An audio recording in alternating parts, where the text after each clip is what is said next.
Alright, so find the inverse function of f at x equals x squared minus 6x plus 2. And we have to state the restriction for the function to exist. Okay, so this statement here might be a little bit confusing. Okay, but let's start with y equals x squared minus 6x plus 2. And the goal is to switch the x and y value, because that's what happens. Instead of x getting assigned to y, y gets assigned to x in the inverse function. So let's do that. And we get x is equal to y squared minus 6y plus 2. And then we have to complete the square because it's a quadratic, so that there's only one place where there's a y variable. And to do that, we need a 9. So we add a 9 and subtract a 9, and this 2 I just carry it over to the end. Group these 3 and group these 2, and now we can isolate y. So we get x plus 7. Okay, and here's where the problem occurs. Okay, so if I want to get rid of the square, I have to square root both sides, but I get a plus or minus. Okay, now if you were to graph this, a plus root looks like this, and minus root looks like this. If you're allowed to have both, it's not a function, so it wouldn't be an inverse function. So we actually have to restrict it so that we only get one of them.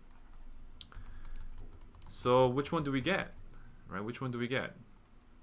Okay, so here is the where we complete the square. With that, we can actually draw the original graph. So imagine for a second the x and y has been switched back again, and we get the vertex to be 3 and negative 7.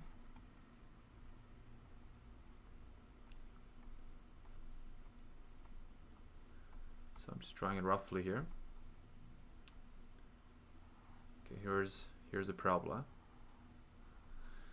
And what we have to do is we actually have to restrict it so that we're only talking about either this one, okay, either this one or the other half. Okay, so that's what they mean by restricted. Okay, and most of the questions they'll actually restrict it for you, so you know immediately if we're talking about the right half or the left half. Here we can just choose. So if we choose y to be, so if y is greater than or equal to 3, right, the value of the right side will be positive, so we have to pick the positive root. Okay, we pick the negative root, and since when we have y values be greater than or equal to 3, the right side will be positive. They wouldn't ever equal. Finally, root of x plus 7 plus 3.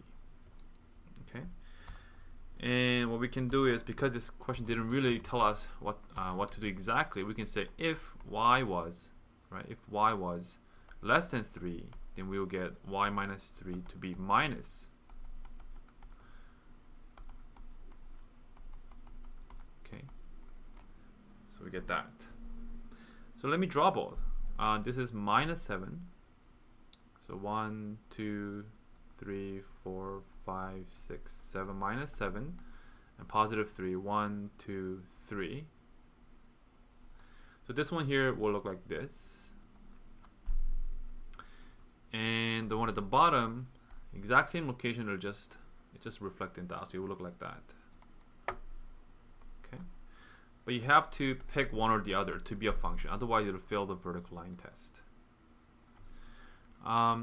So actually I said here when y is greater than or equal to 3, but when they say state the restriction, they're referring to the x value, the original x value. So we should actually switch this to x. Okay, it's y here because I already switched the x and y, but when you do the restriction, you have to do that before you switch to x and y. Okay, so when the original function is x is greater than or equal to 3, this is your inverse. And when in the original function, when x is less than 3, this is your inverse.